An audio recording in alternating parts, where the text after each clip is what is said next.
Hello everyone, welcome to today's video wherein we'll discuss about what all documents do you require for the CAT 2024 registration and what all things you should keep in mind before you start filling your CAT 2024 application forms. So with that, I am Soloranjan and let's get started right away. So the first thing that you require while filling your CAT application form is your marks of 10th, 12th, and graduation.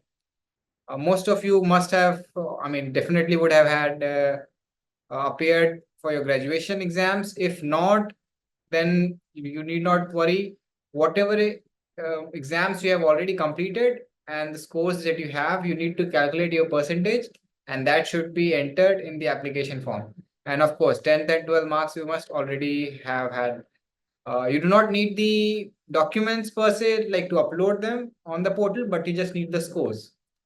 Moving on, what sort of certificates are required? Let's say if you belong to a particular reservation category. For EVS, we have a particular format that has been released by CAT, and you have to follow it if you want to, but there are other formats in different states which can also be followed, but you have to keep in mind that there are certain information that has to be there as per the format that has been prescribed by CAT. We'll have a photo of that right about somewhere here or here, wherein you can see what is the format. Moving on, if you belong to a SC or ST categories, you will also be required to submit those certificates. Again, both formats are valid. Either from central government or your local state government will have a prescribed format for issuing those certificates. You can get them and attach them. The next is NC OBC. You have to be very careful that a merely an OBC certificate will not suffice for CAT. You have to produce an NC OBC, which is a non-creamy layer OBC certificate. Again, both the formats prescribed by your state government or by the central government will work for this. You can reach out to your nearest DM office, and they'll provide you with a prescribed format that needs to be filled and then get duly signed.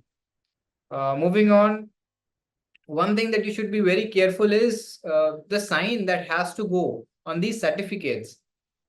It can either be a district magistrate or a deputy commissioner. You cannot have anyone lower in rank sign your certificates. That is as per the CAT notification of past years, and you have to be very mindful. Another thing that you should be very mindful of is when should you get those certificates? I think right now is the best time for you to collect those certificates, because let's say you get admission next year in May or June. Till that time, your certificates will be valid because they are mostly valid for 1 year. So let's say if you get your certificates issued in July, they'll most likely be valid till June next year, which is probably when your colleges, those IIMs will ask for you to give them your certificates. And it is very important that your certificate is valid when you are submitting them to the IIM. So right about now, if you start working on it and get those documents, it should work well for CAT as well as for admission to various colleges that you'll be applying to. Again, moving on, one of the things that I have heard candidates do is they fill out the form immediately when the forms roll out. Again, there is a myth that as early as possible, if you fill the form, you'll have a higher chances of getting a preferred a location in your admit card, which is not true. This is not true. This is not how CAT actually allocates centers. So take your time, make sure you have all the information and the documents before you fill the form. Because again, if you make a mistake, there are less chances that you may be able to edit that later on when the window opens. So again, just be careful while filling those informations. A few details that you might be interested in. Let's say if you want a scribe, you will then have to fill in your scribe details, the education qualifications, and again you'll need to procure a certificate saying that you require a scribe. Same thing if let's say you met with an unfortunate accident and you have some metal implants.